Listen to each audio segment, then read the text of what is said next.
అందరికీ అభినందనలు. చాలా మంచి ప్రోగ్రాము. అయితే 2-3 విషయాలు రిపీట్ అయినాయి కనుక నేను అవి రిపీట్ చేయకుండా మాట్లాడాలి. ఒకటేమో పవన్ కళ్యాణ్ సనాతనం ఎత్తుకున్నాడు కనుకనే ఆయన పైన దాడులు జరుగుతున్నాయి అనేది ఒకటి నిజం కూడా. తర్వాత తెలిసో తెలియకనో అమాయకంగానో రంగులన్నీ బయటకు వచ్చినాయి. ఆయన చెగువీర పెట్టుకొని తిరిగినోడు, ఎర్రకండువా వేసుకొని తిరిగినోడు ఇప్పుడు సనాతనం అంటే మంట ఎవనుకో మండుతుంది, కాలుతుంది. ఆ మంట ఇక్కడ వ్యక్తమైంది అంతే. ఎక్కడో కాలుతుంది చెప్పుకోలేక తెలంగాణ వ్యతిరేక ఉద్యమంగా మార్చే ప్రయత్నం చేశారు. ఓపెన్గా చెప్పాలంటే ఇది తెలంగాణ ఆంధ్ర సమస్యనే కాదు, మళ్ళీ అందరు చెప్తున్నారు ఇది. మరి ఏం సమస్య అంటే కడుపు మంట సమస్య, కమ్యూనిస్టుల యొక్క కడుపు మంట సమస్య. అది ఓపెన్గా చెప్పాలని. అయితే వీడు కాటికి కాలు జాపుకున్న కమ్యూనిజం అని ఒక 30 ఏళ్ల క్రితమే పుస్తకం చదివిన. ఇప్పుడేమో ఆ కాళ్ళు కూడా లేవు, అని మాయమైపోయినాయిగా. ఈ దశలో కూడా అది ఏమంటామంటే ఆరిపోయే దీపం లాంటిది. అది కొద్దిగా గట్టిగా వెలుగుతుంది, చివరి ప్రయత్నం చేస్తుంది. ఏదో ఏం చేద్దామనే తెలియని ఒక ప్రయత్నం చేస్తూ ఉంది. ఇది మనం అర్థం చేసుకోవాలి కంప్లీట్గా.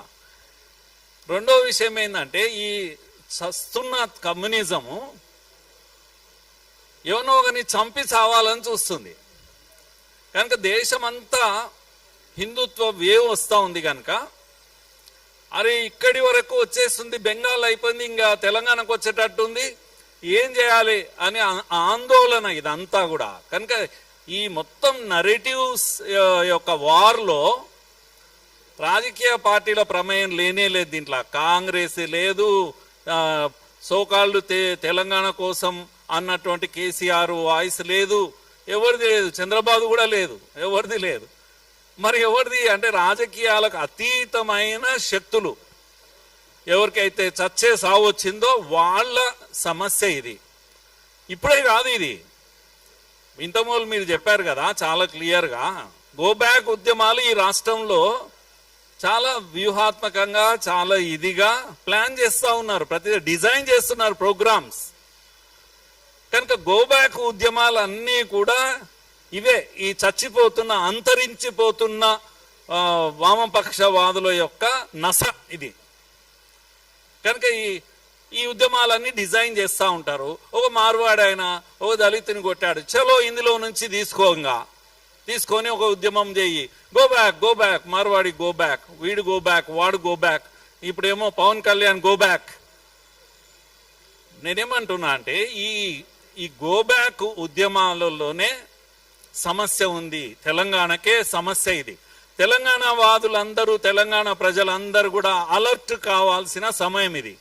ఏ పార్టీకి ఓటేసినా సరే, కానీ ఈ గో బ్యాక్ ఉద్యమాల బలం పెరగకూడదు, గొంతు నలిపేయాలి, బూటు కాలతో గొంతు నలిపేయాలి గో బ్యాక్ ఉద్యమాల యొక్క గొంతు. ఇది తెలంగాణ ఆంధ్ర సమస్య గానే కాదు అసలు. ఎందుకంటే మనం అంటే తెలంగాణ వాళ్ళం, హైదరాబాద్ ఇస్ము, మనకు ఒక చరిత్ర ఉంది. మిత్రుడు చెప్పాడు కదా ఇంత మొదలు, అంబేద్కర్ మహాశయుడు ఎందుకు హైదరాబాద్నే చూజ్ చేసుకున్నారు, ఎందుకు సెకండ్ క్యాపిటల్ గా ఆయన చూజ్ చేసుకున్నారు, మళ్ళీ అది కూడా వివాదం చేస్తున్నారు ఇప్పుడు.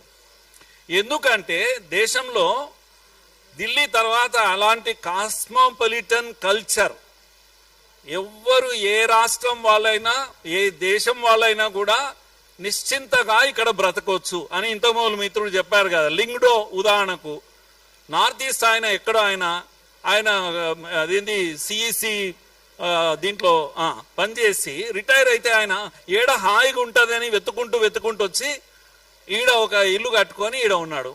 ఎందుకు? ఈడ హాయిగా ఉంటుంది, ఏ ప్రమాదం ఉండదు, గొడవలు ఉండవు, వాతావరణం కూడా బాగుంటుంది. ఇక్కడ అందరూ వస్తారు. అందరు వస్తే మంచిదా చెడ్డదా అది నేను అడుగుతున్నా. అందరు వచ్చి అందరు ఈడ బతుకుతుంటే అది మంచిదా చెడ్డదా? అందుకే బెంగాల్లో ఇప్పుడు మీరు చూస్తున్నారు ఏమైతుంది బెంగాల్లో. ప్రజాస్వామ్యం గురించి మాట్లాడే వాళ్ళ గురించి నేను చెప్తున్నా.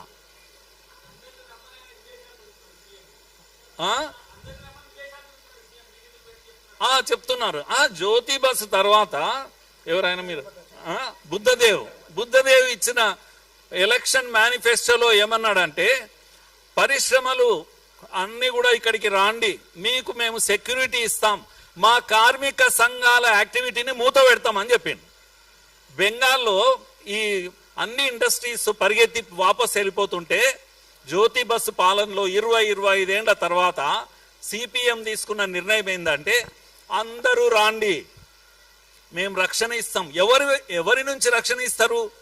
తమ క్యాడర్ నుంచి. సిపిఎం క్యాడర్ కార్మిక సంఘాల నుంచి రక్షణ ఇస్తాం, కార్మిక సంఘాల పని ఆపేస్తాం. ఇది సిపిఎం చేసినటువంటి ఇది. ఇప్పుడు అదే సమస్య ఇక్కడ కూడా తేవాలని చూస్తున్నాయి శక్తులన్నీ కూడా. టాటా గురించి బుద్ధదేవ్ భట్టాచార్య టాటాను తెచ్చుకుంటే మమతా బెనర్జీ దాని మీదనే కదా గొడవ చేసింది, వాపస్ వెళ్ళిపోయింది గుజరాత్కు. ఇప్పుడు ఈ గో బ్యాక్ ఉద్యమాలతో ఆ ప్రమాదం హైదరాబాద్కు వస్తుంది.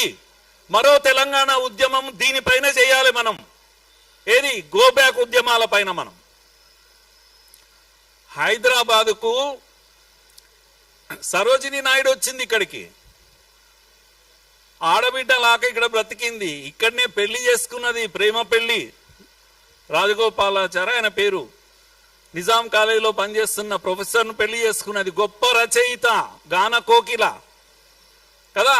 అలాంటి ఒక గొప్ప రచయిత తన ఆస్తిలంతా మన హైదరాబాద్కి ఇచ్చి గోల్డెన్ థ్రెషోల్డ్ అని చెప్పేసి సెంట్రల్ యూనివర్సిటీకి ఇచ్చిపోయింది. ఇప్పుడు మన పిల్లలు చదువుకుంటున్నారు హైదరాబాద్ సెంట్రల్ యూనివర్సిటీకి.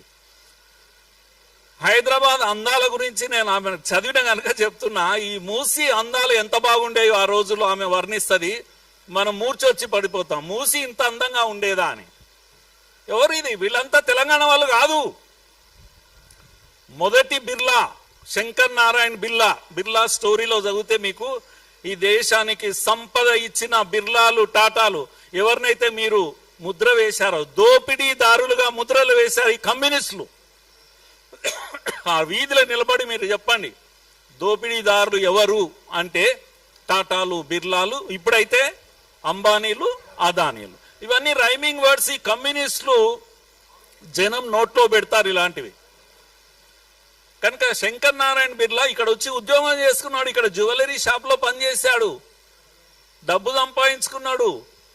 తిరిగి తన ఊరికి వెళ్ళి అక్కడ ఒక ఇంజనీరింగ్ కాలేజ్ పెట్టిండు. దాన్నే మనము బిట్స్ పిలాని అంటాం ఇప్పుడు. అక్కడి నుంచి వచ్చి బాంబేలో బాగా డబ్బు సంపాదించాడు. మాంచెస్టర్ కు కాటన్ పంపి కోటీశ్వరుడు అయిపోయాడు. కనుక ఈ డబ్బులని తీసుకుపోయి ఏం చేశాడు? ఇక్కడ హైదరాబాద్ వచ్చి హైదరాబాద్కు రుణపడి ఉండాలని ఇక్కడ బిర్లా ఇదేంటి బిట్స్ పిలాని కట్టాడు, ఇక్కడ బిట్స్ కట్టాడు. ఇక్కడ మళ్ళీ దేశంలో ఎక్కడ కట్టలేదు. బిర్లా టెంపుల్ కట్టాడు. అరే ఇటువంటి స్టోరీస్ ఎంత చెప్పాలి చెప్పండి? 100 కథలు చెప్తాను నేను. ఈ రాష్ట్రము